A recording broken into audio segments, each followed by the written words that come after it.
Pour la sortie imminente de Quantum of Solace, Nolife a rencontré deux développeurs des studios Treyarch, respectivement directeur créatif et producteur exécutif sur leur premier Bond. Fondé en 1996, Treyarch a développé en un peu plus de 10 ans une vingtaine de jeux. En 2004, ils ont été rejoints par les équipes de Grey Matter Interactive, des spécialistes reconnus du FPS, à qui l'on doit la campagne solo de Return to Castle Wolfenstein, et l'extension à Call of Duty, United Forces.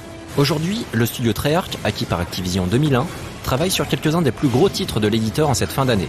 Call of Duty World at War, Spider-Man Le règne des ombres et bien sûr, Quantum of Solace.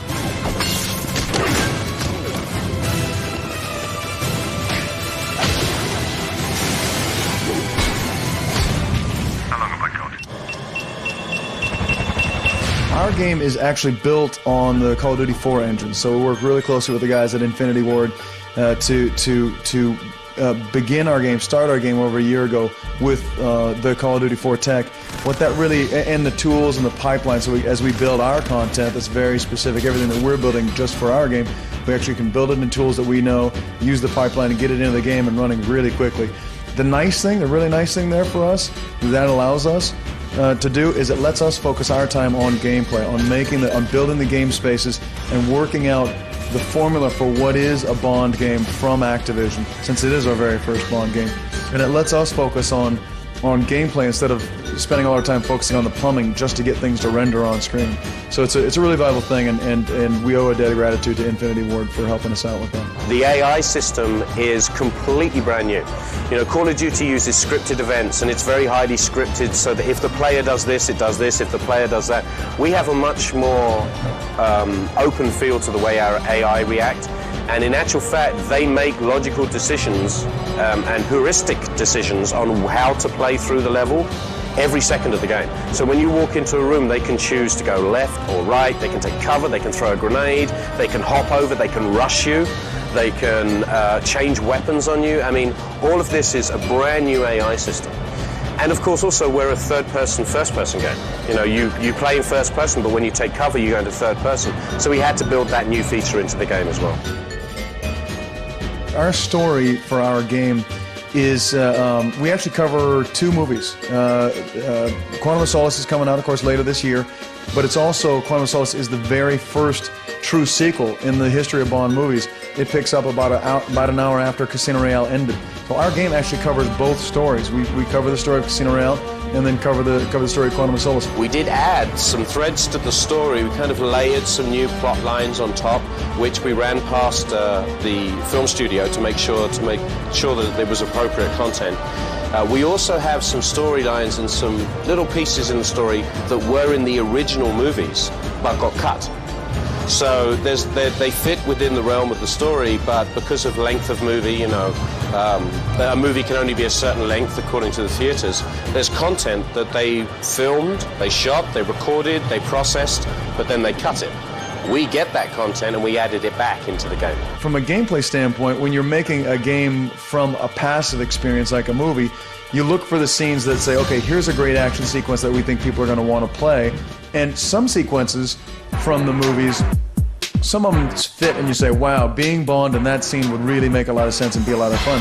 Some other scenes you say, wow, I like this scene, I like where Bond is in this international exotic location, I like where it is, but there's not really great gameplay here, so let's expand out this space and make it a really cool interactive experience.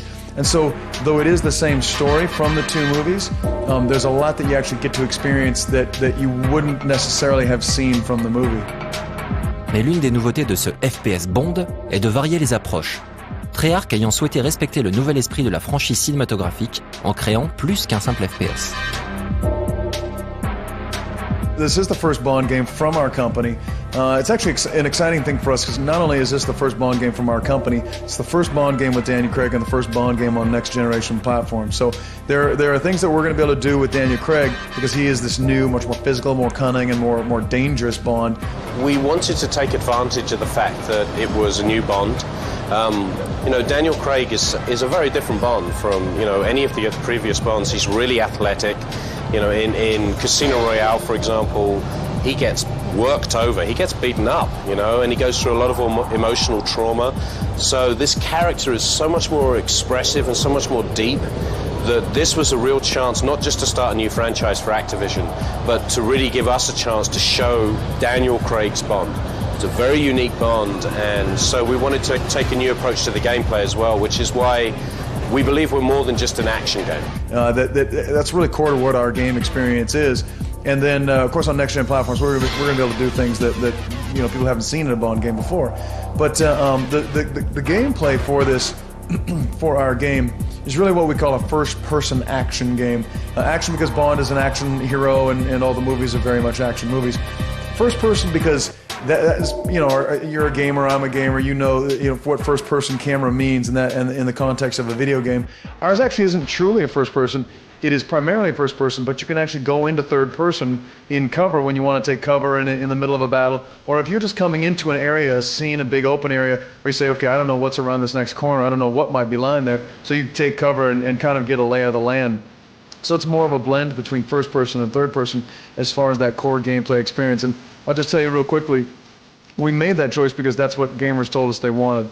Since we're launching a franchise for this company, you know, a brand new franchise for our company, we went and did research and asked gamers what they wanted. People who were Bond fans, people who were gamers who were Bond fans, people who weren't even gamers but loved James Bond.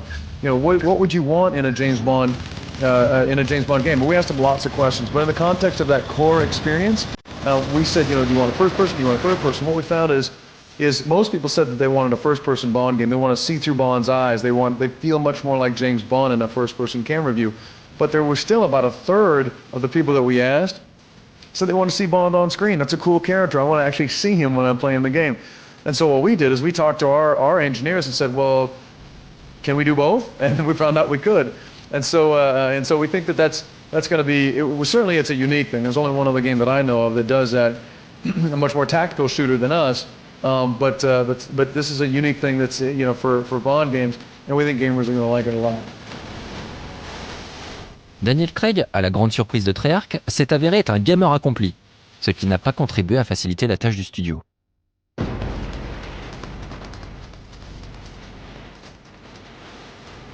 You know, if he wasn't a gamer, we could get away with a lot. We could just, like, you know, we keep the film guys away and we do our thing. But it doesn't turn out that way. Daniel Craig is a real gamer. The first time we met him, he was playing Guitar Hero.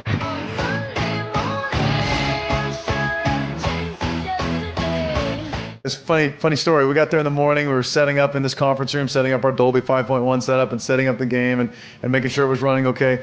And one of the production assistants was running around helping us and saying, okay, I'll go find him. He's in between shooting scenes. I'll go see when he's going to be able to come and join us. So she went, caught him in his trailer between scenes, and she walked in there and talked to him and came back to us and she said, okay, I talked to him. He's going to be able to come this afternoon.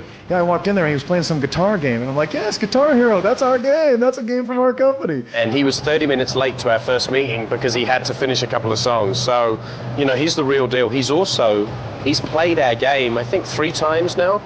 And he wasn't going to commit to a game that was low quality. He actually originally said, I'm really not that interested in doing my voice for the game. So we had to send him the game, and we had to say, look, play this game, it's good, it's worth it. He played it, and he said, yeah, this is a good game, I'm willing to put my name on it. And he was having a lot of fun with it. He was having so much fun. He's like, okay, well, can I leave this, you know, can I keep the dev kit for a while so I can show my buddies tomorrow? And I'm like, wow, I don't know if I can really leave a dev kit with you, but okay, you are the star of our game, so okay, we'll leave it with you for a couple of days as long as it's under lock and key in this room. So it's really cool that he, you know, he's a normal guy and he's a gamer. He's really passionate about the game, and that's going to show through, and that's going to help make our game better. One of the ways that we're bringing this new Bond to life is a much more physical guy, more dangerous. The combat in the movie was a really good chance for us to express our gaming knowledge. So we have a very simple system where the character, Bond, can attack any other character hand to hand, and with a simple combination of button presses can perform a very unique Secret Service agent move. You might be next to a balcony, so you take him down and you toss him over the balcony, or you take him down in certain moves. There'll be a lot of those types of moves in the game. There'll be cinematic moves, but there'll also be, I think, really fun moves. If you can execute them well, they'll actually look really cool and they'll be really cool too. It's all back to getting you know, really bringing this Daniel Craig Bond to life in our game. Un James Bond plus physique, certes, mais on est quand même en droit de se demander où sont passés les gadgets et surtout les courses-poursuites en voiture, qui ont toujours constitué l'une des signatures des James Bond movies. Honestly, that was a difficult question. We chose to not have car chases. We actually do have gadgets, but a lot less. We don't really have many. Just like the movie. Firstly, the movies, Q is no longer in the movies. So those scenes where Bond goes down and he clicks a pen and it explodes, and and he fires an arrow at a dummy, those days are gone. That's not the Bond anymore. However, he is very technical. So, for instance, his phone has a lot of accessibility. It has like cameras on it. It has a lock hack mechanism, and we have that. We have that stuff.